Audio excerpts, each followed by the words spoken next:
احنا ما اتخلقناش علشان نكون مثاليين وبننور وبنلمع في الضلمة، واننا ممكن نخسر عادي، ممكن نقع عادي، ممكن نخسر برضو عادي، ممكن نفشل برضو عادي، وان مش كل حاجة بنتمناها هتيجي، ولا كل حلم بتحلمه بيكمل عادي. ممكن يقلب كابوس، وانك عادي انك ما توصلش، وانك تضعف وتنهار وتحس بالفشل، وعادي تغرق وعادي تعوم، وعادي تغلط مليون مرة وتجرب كمان مليون مرة وتنهي كل حاجة وتبدأ من تاني.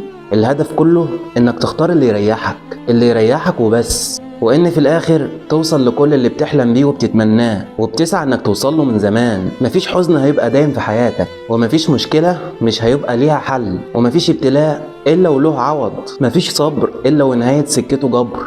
الدنيا فيها ده وفيها ده، محتاجين بس ان احنا ندور في ابسط الحاجات اللي حوالينا اللي هتبسطنا وتفرحنا، ونخلي عندنا يقين في ربنا ونحسن فيه الظن انها هتحصل، ونبطل نفكر في اللي خسرناه، علشان لسه في كتير هنكسبه، ولسه في عوض من ربنا جاي هنشوفه وهنفرح بيه من قلبنا.